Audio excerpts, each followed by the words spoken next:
यूं ही नहीं मिलती मंजिलें, एक जुनून सा दिल में जगाना होता है। यूं ही नहीं मिलती मंजिलें, एक जुनून सा दिल में जगाना होता है। पूछा चिड़िया से कैसे बनाया आसियाना, बोली भरनी पड़ती है उड़ान, बार बार तिनका उठाना पड़ता है।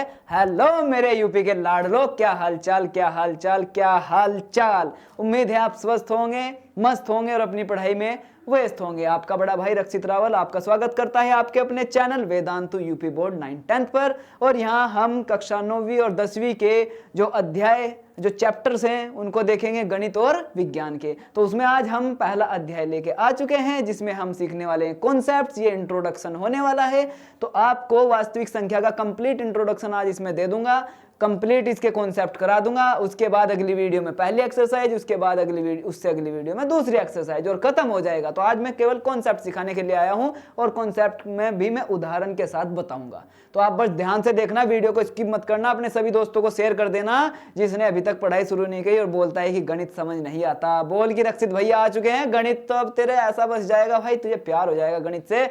बोल दे बस तू उसको और कमेंट में रेड हार्ट डाल दे ताकि मुझे तेरा प्यार मिलता रहे, मैं समझता रहूं कि मेरे भाई मेरे साथ हैं, मेरी छोटी बहनें मेरे साथ हैं, तो मैं भी ज़्यादा एनर्जेटिक होके अच्छा कंटेंट बनाऊं और अच्छे लेक्चर्स लेके आऊं जिससे आपके समझ आए एक चीज़। तो आज हम समझेंगे वास्तविक संख्या क्या होती है और इसके अंदर हम क्या पढ़ने वाले हैं वो हम अभी देखने जा रहे हैं। तो चलो वीडियो को लाइक कर दो, ज़्यादा देर मत करो, ज़्यादा बकवास नहीं करनी, ठीक है नहीं, समझ आई बात। चलो मेरे दोस्तों, मेरे भाइयों, हम करते हैं स्टार्ट आज की क्लास। देखो भाई, वास्तविक संख्या आपका पहला चैप्टर है, वास्तविक संख्या है जिसको इंग्लिश में रियल नंबर के नाम से जाना जाता है। चलो हम आज इसके बारे में जानेंगे कि इसके अंदर क्या पढ़ने वाले हैं। इसके अंदर हम यूक्लिड विभाजन एल्गोरिथम, जो कि कुछ नहीं है, एक छोटा सा कॉन्सेप्ट है, A = BQ + R, बता दूंगा क्या होता है ये भी, ठीक है नहीं।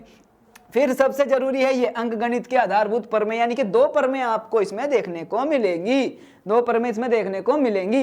प्रमेय मतलब थ्योरम्स, कौन सी, एक तो ये अंकगणित की आधारभूत प्रमेय और दूसरी अपरिमेय संख्याओं का पुनर्भ्रमण, ये दूसरी प्रमेय है आपकी। अपरिमेय संख्या हम कक्षा 9वीं में पढ़ के आ चुके हैं, अब उनका पुनर्भ्रमण करना है, दोबारा से उन पे जाना है और उनको सिद्ध करना है कि ये अपरिमेय संख्याएं हैं। बस इतना सा चैप्टर है। सर कितने आराम से कह दिया, बहुत इतना सा चैप्टर है, हमें ही पता है। अरे अब देख कैसे समझ आएगा तेरे, अब देख, अब मैं सब उससे पहले तुझे समझाता हूँ कि वास्तविक संख्या क्या होती है। सबसे पहले तो मैं तुझे वास्तविक संख्या समझाऊंगा, देख मेरे लाडले, उससे पहले नहीं मैं तुझे कुछ भी सिखाऊंगा, सबसे पहले मैं सिखाऊंगा वास्तविक संख्या। तो चलो मेरे लाडलो तैयार हो जाओ वास्तविक संख्या सीखने के लिए। अब मेरे भाई मैं 2 संख्याओं के बारे में आपको बताने वाला हूँ, 2 संख्याओं के बारे में बताने वाला हूँ। यह याद रखो कि ये 2 संख्या ही होती हैं बस, जो भी है ये 2 संख्या ही होती हैं बस, जो भी होती हैं, ठीक है नहीं, ये 2 संख्या ही होती हैं बस, जो भी होती हैं। अबे क्या राइटिंग आ गई यार, बड़ी जबरदस्त राइटिंग आ गई आज तो, है ना।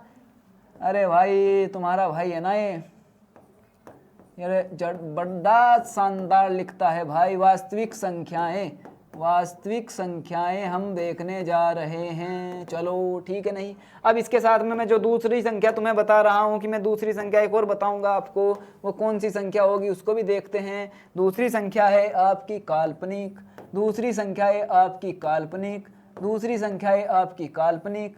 तो काल्पनिक संख्याओं का भी हमें ज्ञान होना चाहिए, हालांकि ये काल्पनिक संख्या है आपका कक्षा 11वीं का टॉपिक है, इसीलिए हम इसमें इसकी ज़्यादा बात नहीं करने वाले, केवल बताऊंगा थोड़ा सा कि हाँ ये क्या है, ठीक है नहीं। और एक बात और याद रखना, इन दोनों को जिसके अंदर हम पढ़ते हैं वे कौन सी संख्याएं होती हैं मेरे लाडले, वे होती हैं सम्मिश्र संख्याएं, वे होती हैं सम्मिश्र संख्याएं। वाओ कितना शानदार लिखने लगा हूं ना मैं, ठीक है नहीं। वास्तविक संख्याएं, मुझे जरा क्षमा करना क्योंकि आज मेरी राइटिंग पता नहीं क्या हो रहा है और आपको हमेशा मेरी राइटिंग ऐसी ही दिखाई देगी चाहे कुछ भी हो जाए, मैं कितना भी बोलता रहूं, बस तुम्हें समझ आ जाए इतनी काफ़ी है। देखो भाई, सम्मिश्र संख्याओं के अंदर 2 संख्याएं आपकी होती हैं मेरे लाडले, एक होती है वास्तविक संख्या, एक होती है काल्पनिक संख्या। यानी कि वास्तविक संख्या और काल्पनिक संख्या को अगर मैं जोड़ दूं तो उन दोनों को मैं इकट्ठा बोल सकता हूं सम्मिश्र संख्याएं। सम्मिश्र संख्याएं, अगर आपको थोड़ा सा कंफ्यूजन हो रहा हो तो जो मेरे लाडले थोड़ा इंग्लिश मैन है उसको बता देता हूं, थोड़ा सा ही बताऊंगा कि कॉम्प्लेक्स नंबर होते हैं मेरे लाड। और कॉम्प्लेक्स नंबर कब बनते हैं, जब उनके अंदर क्या होता है, एक रियल नंबर होता है यानी कि वास्तविक संख्या होती है और उसके साथ में एक इमेजिनरी नंबर होता है यानी कि काल्पनिक, ठीक है। तो सबसे पहले तो मैं क्या कर रहा हूं भाई, सबसे पहले तो मैं इसको सीखने वाला हूँ कि वास्तविक संख्या क्या होती है। वास्तविक संख्या क्या होती है मुझे तो ये देखना है जी, मुझे कुछ नहीं सीखना, मुझे जानना है कि वास्तविक संख्या, बस केवल वास्तविक संख्या। तो मेरे लाड अब देख, चल वास्तविक संख्या देखते हैं ना।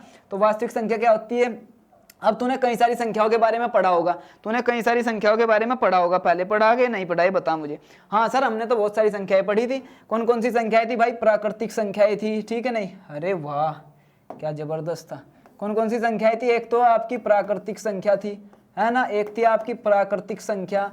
तो प्राकृतिक जो संख्याएं होती हैं वो क्या, कौन सी संख्याएं होती हैं मेरे लाडलो जरा बताओ। सर जो एक से शुरू होती हैं, हमको तो पता है इसका, एक से शुरू होती है अनंत तक जाती हैं, एक से शुरू होती है अनंत तक जाती है, संख्याओं का कोई अंत नहीं होता, इसीलिए हम उसको अनंत तक भेज देते हैं, ठीक है, ये आपको बहुत जल्दी से पता है। हाँ चलो मेरे लाडलो बताओ, चलो आपको प्राकृतिक पता है तो ये बताओ कि पूर्ण भी पता है क्या, ये नहीं आपको पता होगी।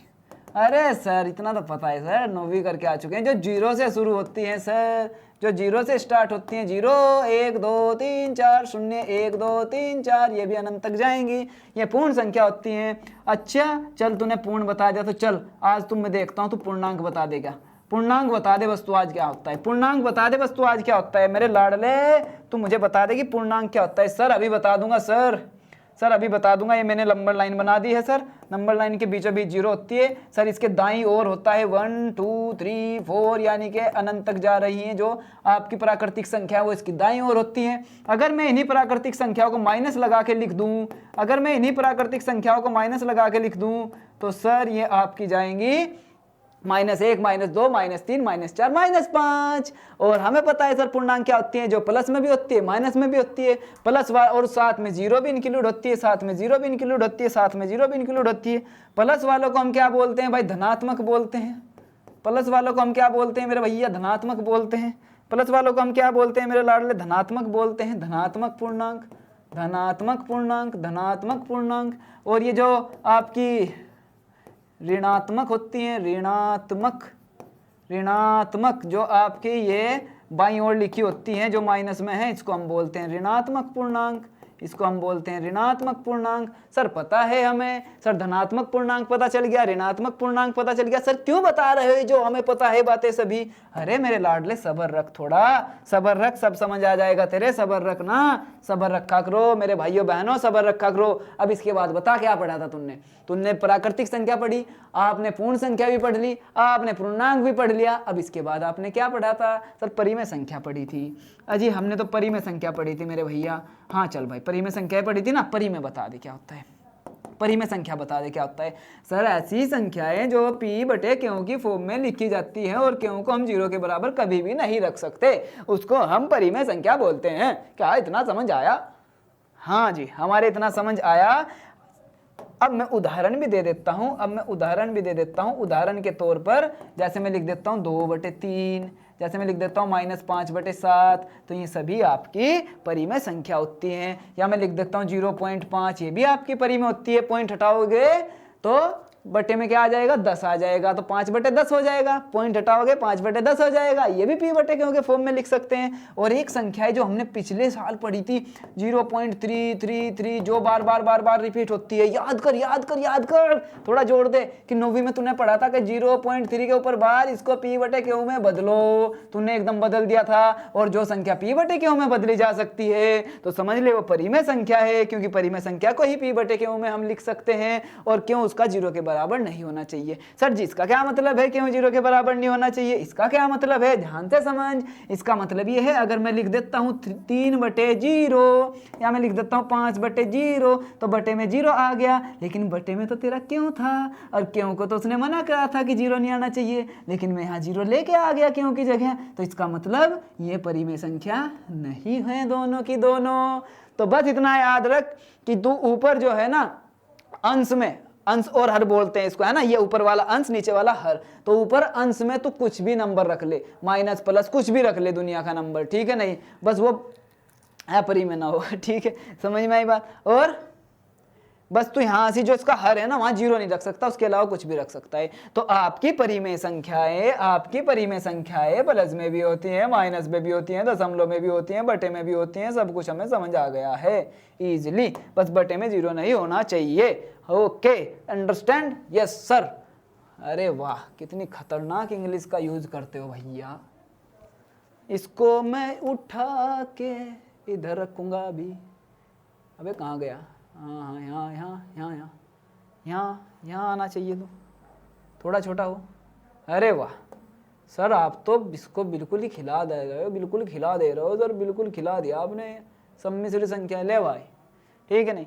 अब ये जो सम्मिश्र संख्या है ना, ये तेरा 11वीं का है। सम्मिश्र संख्या 11वीं का है, काल्पनिक संख्या 11वीं के हैं। चलो एक और चीज देख लेता हूँ, इसमें छोटी सी एक चीज रहेगी, उसके बाद सभी नंबरों का आपको ज्ञान हो जाएगा। जिसको ये नंबर नहीं भी पता थे, इस वीडियो के बाद पता चल जाएंगे। तो कोई बात नहीं, अगर तू 9वीं में अच्छे से नहीं पढ़ के आया तो अब पढ़ ले बेटा, अभी भी समय है, अब पढ़ ले, अभी भी समय है। जब जागो तब सवेरा, लेकिन जितना जल्दी जागो उतना अच्छा, ठीक है। अब देख भाई, अपरिमेय संख्या क्या है?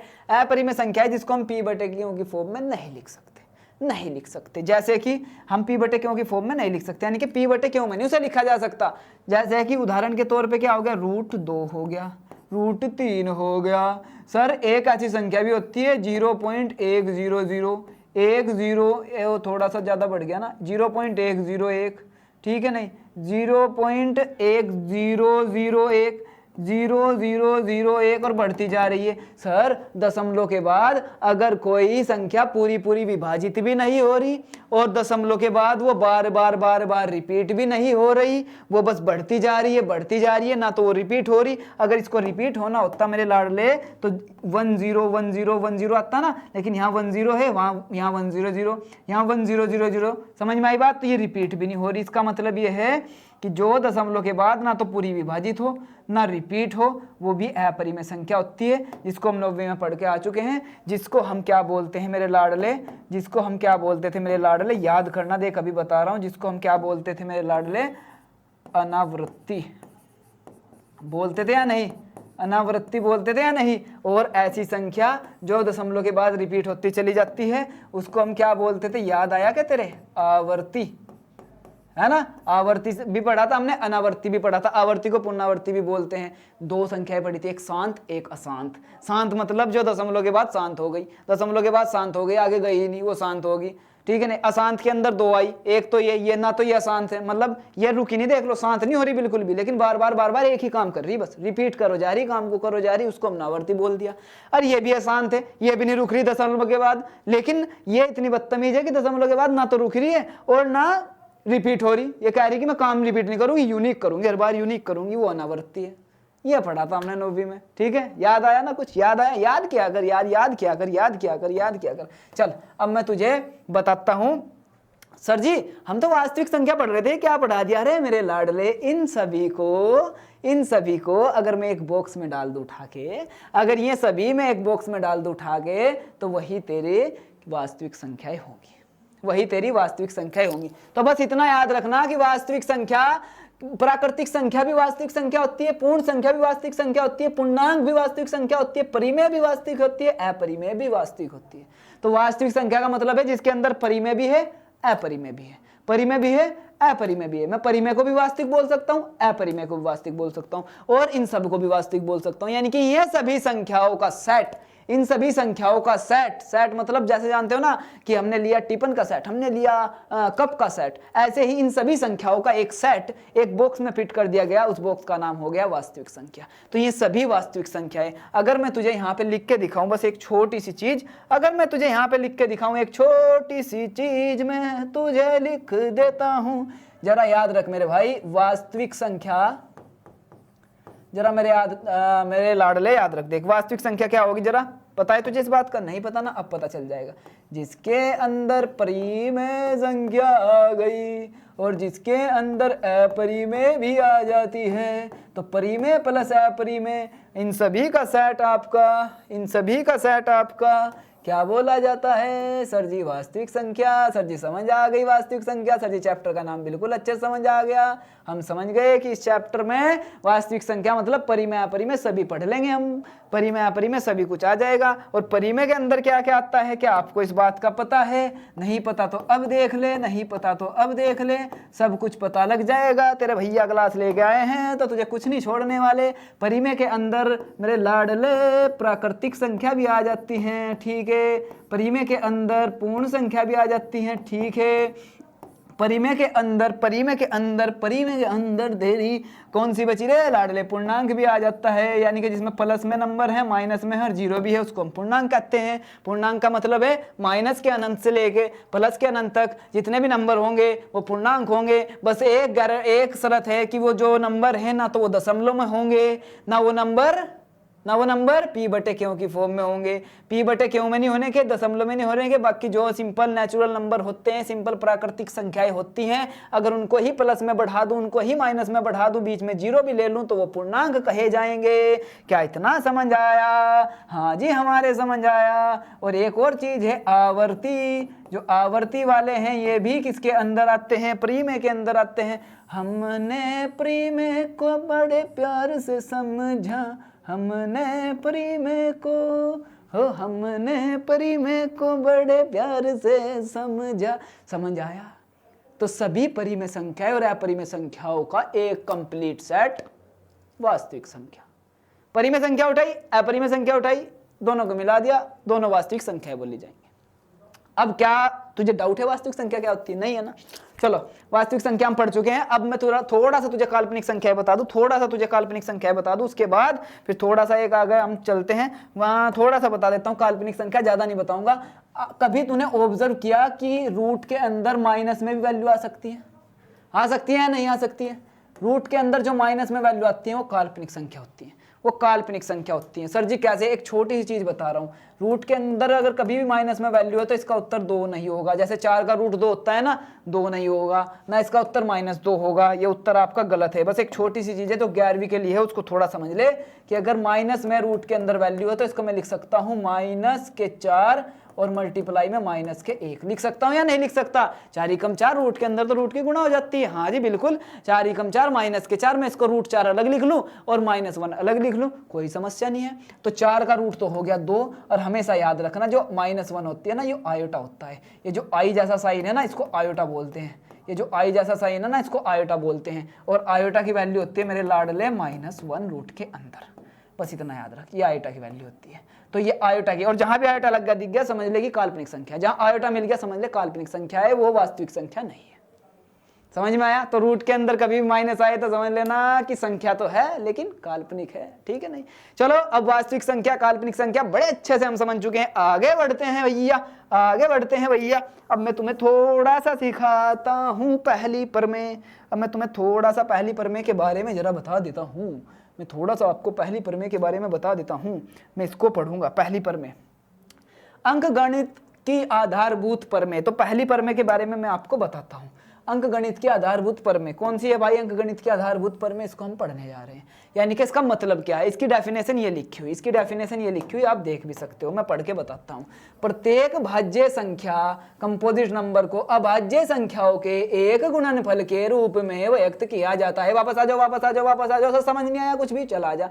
प्रत्येक भाज्य संख्या जिसको हम कंपोजिट नंबर इंग्लिश में कहते हैं, उनको अगर मैं अभाज्य संख्याओं के गुणनफल के रूप में लिख देता हूं तो वो आपकी अंकगणित की आधारभूत प्रमेय यही बोलती है कि अगर आपके पास में भाज्य संख्या है, सर भाज्य संख्या क्या है? सर भाज्य संख्या क्या है? ले मेरे लाडले, मैं तुझे भाज्य संख्या दिखा देता हूं। देख ध्यान रख, 2 संख्याएं बता रहा हूं। एक तो होती है भाज्य, ठीक है नहीं, एक संख्या होती है अभाज्य। क्लियर है बात? देख सम विषम तो तुझे पता होगी। सम संख्याएं वे हैं जो 2 से भाग हो जाती हैं। जो 2 से भाग हो जाए वो सम, जो 2 से भाग ना हो वो भी सम।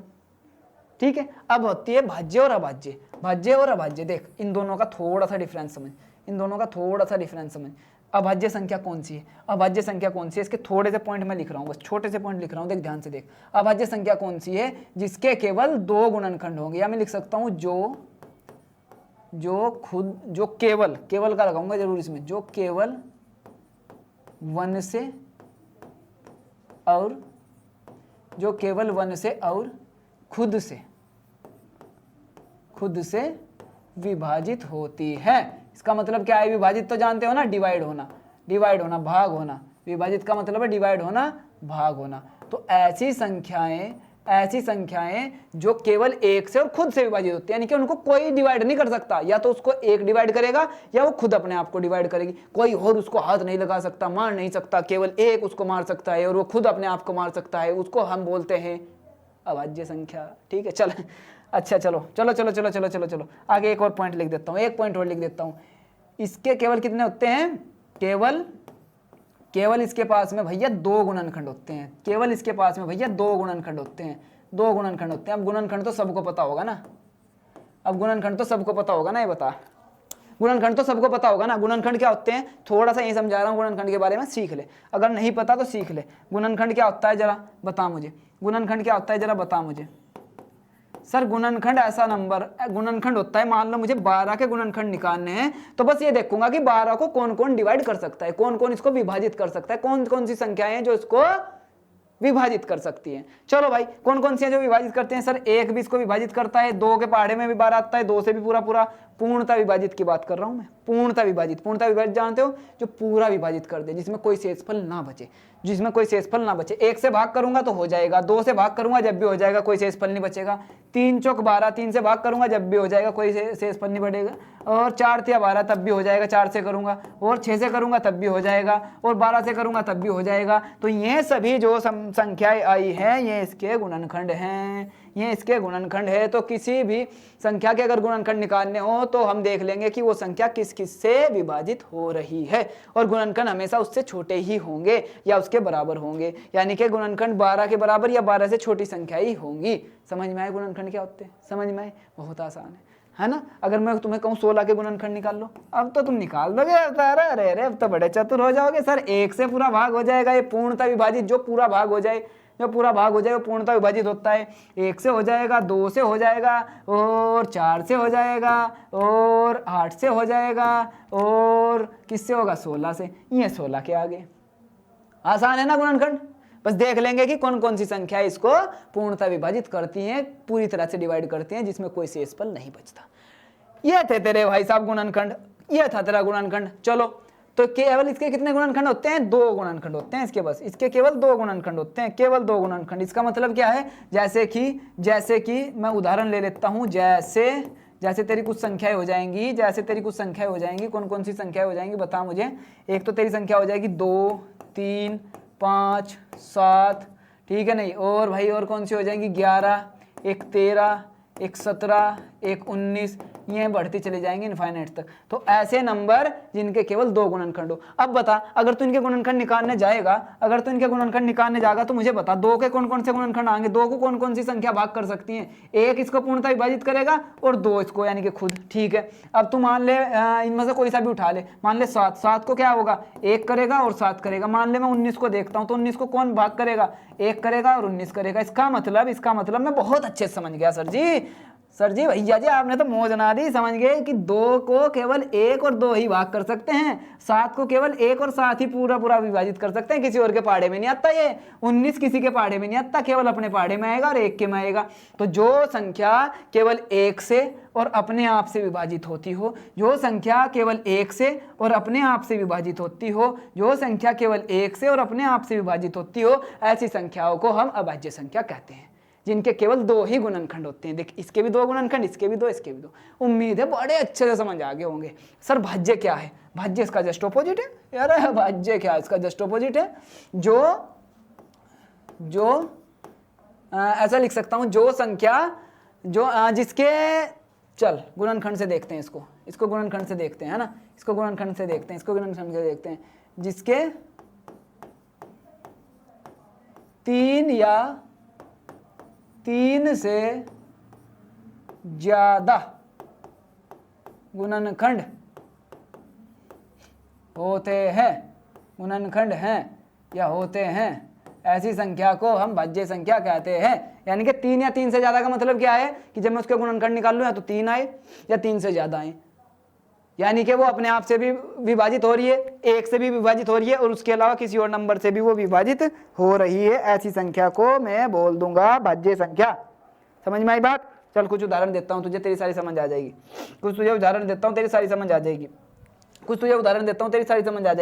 जल्दी जल्दी देख ले। उदाहरण क्या है बता, उदाहरण यह है इसका, देख मान ले 3 या 3 से, देख जैसे कि 9 है, 9 के गुणनखंड बता मुझे, 9 को कौन कौन सी संख्या जो भाग कर देंगी, 1 से भी हो जाएगा 9, 3 से भी हो जाएगा, 9 से भी हो जाएगा। ठीक है, बहुत बढ़िया भाई, बहुत बढ़िया, वेरी गुड। मान ले अब जब मैं ले लेता हूँ भाई 12 ही ले लेता हूँ, 12 किस किस से हो जाएगा, 1 से, 2 से, 3 से, 4 से, 6 से, 12 से। अब बता मुझे, अब तू बता, समझ आया कि नहीं आया? कि देख ये 9 है, इसके कितने गुणनखंड, 1 2 3, 12 है, इसके कितने गुणनखंड, 1 2 3 4 5 6। तो जो ऐसी संख्या होती है जिनके 3 गुणनखंड होंगे या 3 से ज्यादा होंगे, उनको मैं भाज्य बोल दूंगा। यानी कि ऐसी संख्या जो 1 से भी भाग होंगी, जो अपने आप से भी भाग होंगी और उसके अलावा किसी और नंबर से भी भाग हो जाएंगी। जैसे जो संख्या 1 से भी भाग होंगी, अपने आप से भी भाग होंगी और उसके अलावा किसी और से भी भाग हो जाएंगी, उनको हम भाज्य बोल लेंगे। अभाज्य केवल 2 गुणनखंड, भाज्य 3 या 3 से ज्यादा गुणनखंड, या मैं ऐसा बोल सकता हूं जिसके 2 से ज्यादा गुणनखंड होते हैं, जिसके 2 से ज्यादा गुणनखंड होते हैं वो भाज्य है। ठीक है नहीं, चलो यहां तक हमारे समझ आ गया, यहां तक हमारे समझ आ गया है ना। छोटा सा कॉन्सेप्ट अब आपका रह गया, अब यहीं से मैं निकालने जाऊंगा तुम्हारा वो जो प्रमेय है ना, वो सिखा देता हूं। क्या थी वो? ये प्रमेय क्या कहती है कि जो आपके भाज्य संख्या हैं, अगर मैं उसे अभाज्य संख्याओं के गुणनफल के रूप में व्यक्त करूं तो उसके गुणनखंड अभाज्य गुणनखंड आने वाले क्रम को छोड़कर अद्वितीय होता है। इसका क्या मतलब? इसका मतलब कुछ नहीं है। मान लो मैं उदाहरण ले लूं, मान लो मैं कोई उदाहरण ले लूं, मैंने उदाहरण लिया भाई 144, ठीक है, मैंने 144 का उदाहरण लिया, ठीक है। अब 144 के मैं अभाज्य गुणनखंड निकालता हूं, कैसे निकलेंगे? ऐसे। अभाज्य गुणनखंड मतलब ऐसे गुणनखंड जो केवल अभाज्य हैं, उनको ऐसे निकालते हैं। यानी कि गुणनखंड तो होंगे लेकिन केवल अभाज्य होंगे, ठीक है। अब इसके गुणनखंड निकालते हैं। अभाज्य गुणनखंड 2 2 7 14, 2 दूनी 4, 2 तिया 6, ठीक है नहीं, और ये हो जाएगा तेरा कितना हो जाएगा, ये हो गया, ये 18 आ गया, ठीक है। और भैया इसको उठा के थोड़ा सा इधर रख, अरे अरे अरे अरे अरे अरे अरे क्या हो गया बचुआ, नहीं होगा क्या? चलो इसको करते हैं, 2 9 18 आ गया, चलो अब यहाँ आता है 3 तिया 9 आ गया, चलो 3 एकम 3 आ गया, चलो समझ में आ गया इतना? हाँ जी समझ में आ गया। अब देख 144 है तेरा, 144 के कितने आए बता मुझे, 144 के क्या क्या आए हैं बता मुझे। सर जी 1 2 3 4, 4 बार तो 2 आया, 1 2 3 4, 4 बार तो सर जी 2 आया, 2 7 14, 2 दूनी 4, 2 तिया 6, 2 6 12 है ना, और 18 दूनी 36, 2 एकम 2, 2 अट्ठे 16, 2 नम 18, 3 तिया 9, 3 एकम 3, ठीक है ठीक है ठीक है ठीक है ठीक है। 2 दूनी 4, 4 दूनी 8, 8 दूनी 16, 9 48, 48 तिया कितने होते हैं? 144, ठीक है। अब देख गुना में सर जी 3 भी है, गुना में 3 भी है। अब मैं इसको कैसे लिख सकता हूँ? मैं इसको लिख सकता हूँ 2 की घात 4 और गुणा में 3 की घात 2, जो जितनी बार गुणा में आ रहा हो उसको इतनी बार लिख दो। बस यही कहना चाह रही है पर मैं कि एक मेरे पास में अभाज्य संख्या थी, एक मेरे पास में भाज्य संख्या थी, सॉरी, एक मेरे साथ में भाज्य संख्या थी, उस भाज्य संख्या को मैं अभाज्य संख्या के गुणनफल के रूप में लिख सकता हूं। तो देख ये भाज्य संख्या, ये दोनों अभाज्य संख्या, अभाज्य बताई ना जिनके केवल 2 गुणनखंड होते हैं, तो 2 और 3 दोनों की दोनों अभाज्य संख्या हैं, और ये भाज्य संख्या है। तो भाज्य संख्या को मैं अभाज्य संख्याओं के गुणनखंडों के रूप में लिख सकता हूं। भाज्य संख्याओं के मैं अभाज्य संख्याओं के जो गुणनखंड होंगे उनके रूप में लिख सकता हूं। तो मैं अभाज्य संख्याओं के अगर गुणा कर दूं तो मेरे पास में एक भाज्य संख्या आएगी। अगर मैं अभाज्य संख्याओं की गुणा कर दूं तो मेरे पास एक भाज्य संख्या आएगी। अगर मैं अभाज्य संख्याओं की गुणा कर दूं तो मेरे पास में एक भाज्य संख्या आएगी। यही पहली प्रमेय संख्या बोल रही है आपकी, कुछ नहीं बोल रही, बस ये बोल रही है एक भाज्य संख्या है, उसको मैं अभाज्य संख्या की गुणनफल में लिख सकता हूं, बस इतना सा। यानी कि मैं उसके क्या निकाल सकता हूं? अभाज्य गुणनखंड, अभाज्य गुणनखंड, और जो कि यूनिक होंगे, अलग होंगे। अब 2 की घात 4 और गुणा 3 की घात 2 किसी और के नहीं हो सकते, वो केवल 144 के हैं, वो केवल 144 के हैं। मान लो मैं यहाँ पे निकालता हूँ, चल मान लो 16 है और मैं 16 के निकालने लगा, तो 16 के क्या निकलेंगे? 2 की घात कितनी निकलेगी बता? 2 गुणा 2 गुणा 2 गुणा 2, जब तू निकाल लेगा ना 16 के ऐसे, तो ऐसे निकल जाएंगे। देख 2 अट्ठे 16, 2 चौक 8, 2 दूनी 4, 2 ही कम 2, ऐसे निकल जाएंगे, नहीं निकल जाएंगे? तो 2 की घात कितनी आई? 4। अब बता मुझे, ये भी अभाज्य है, तो अभाज्य गुणन, जो अभाज्य संख्याएं हैं उसके गुणनफल को मैंने लिख दिया है। यानी कि जो पूरी भाज्य संख्या थी उसको मैंने अभाज्य गुणनफल के रूप में लिख दिया, अभाज्य संख्या के गुणनफल में लिख दिया। अभाज्य संख्याओं का गुणनफल करूंगा, अभाज्य संख्याओं की गुणा कर दूंगा तो भाज्य निकल के आएगी, अभाज्य संख्याओं की गुणा कर दूंगा तो भाज्य निकल के आएगी। ये बोलते हैं यहाँ पे। समझ में आई बात? समझ में आई बात? और ये जो 16 है ना, ये 2 की घात जो 4 है ये केवल 16 के ही अभाज्य गुणनखंड होंगे। 2 की घात 4 गुणा 3 की घात 2 है ना, ये केवल 144 के ही गुणनखंड होंगे, अभाज्य गुणनखंड होंगे। ये बोल रहा हूं मैं कि अद्वितीय होते हैं, उनके अलावा कोई नहीं होता। समझ में आई बात? तो बस आसान से थे, जैसे ये रहा 144 के गुणनखंड 2 की घात 2 गुणा 5 गुणा 7, 156 के ये रहे अभाज्य गुणनखंड, ये भी अभाज्य संख्या, ये भी अभाज्य संख्या, ये भी अभाज्य संख्या, ठीक है नहीं। ये देख 32 760 के ये रहे, 253 के ये रहे, तो ऐसे ही हम निकाल सकते हैं अभाज्य। बस पहली पर में ये कहती है कोई भाज्य संख्या है उसको मैं अभाज्य संख्याओं के गुणनफल में लिख सकता हूं, और जो उसके अभाज्य गुणनफल आए हैं वो उसके अलग ही होंगे, वो उसके अलावा किसी और के नहीं हो सकते। जैसे ये आए हैं ये इसी के हो सकते हैं, ये आया है ये इसी का हो सकता है। ये अभाज्य जो संख्याएं हैं जिनका गुणनफल वो 140 के ही हो सकते हैं, ये अभाज्य गुणनफल इसका ही हो सकता है, ये इसका ही हो सकता है, और ये अभाज्य जो है ये इनका गुणनफल केवल इसके ही बराबर हो सकता है। ये है। क्या इतनी बात समझ में आई? इतनी बात समझ में आई? चलो ठीक है, तो यहां तक हम पहली जो पर में है उसको सीख चुके हैं, अभाज्य गुणनखंड निकालना सीख चुके हैं। अब मैं तुम्हें घर के लिए थोड़ा सा क्वेश्चन देता हूं, और अगले लेक्चर में जो HCF LCM बच गया उसको सिखा दूंगा, और साथ के साथ एक्सरसाइज करा दूंगा, साथ के साथ एक्सरसाइज करा दूंगा। तो तुम्हें होमवर्क दे देता हूं मैं, होमवर्क है तुम्हारा ये, तू मेरी जिंदगी है, ये तुम्हारा होमवर्क है। देखने में लिखी संख्याओं को अभाज्य गुणनखंडों के गुणनफल के रूप में लिखिए, जो मैंने तुम्हें सिखाया है उसके गुणनफल के रूप में तुम्हें लिखने हैं 5 के 5। कर लाओगे जैसे मैंने बताया, बस इसके क्या निकाल लो, अभाज्य गुणनखंड निकाल लो, जो जितनी बार आ रहा उतनी बार उसकी घात लगा दो, पहला सवाल क्लियर हो गया। और कल मैं LCM HCF सिखाने वाला हूँ और पहली एक्सरसाइज कराने वाला हूँ, तो कल का लेक्चर जरूर देखना। आज पहली परमे का कॉन्सेप्ट क्लियर हो चुका है, कल मैं HCF LCM क्लियर करा दूंगा, अगले लेक्चर में दूसरी परमे यानी कि तीसरा जो लेक्चर होगा उसमें दूसरे वाली पर मैं करा दूंगा, और साथ के साथ दूसरी एक्सरसाइज भी। तो बने रहना मेरे साथ बस, ठीक है। तो लव यू, जय हिंद, पढ़ते रहो, और इस चैनल को सब्सक्राइब कर लो भाई, जरूर लाइक कर देना वीडियो अगर लेक्चर अच्छा लगा है। तो मिलता हूं नेक्स्ट लेक्चर में, चलो।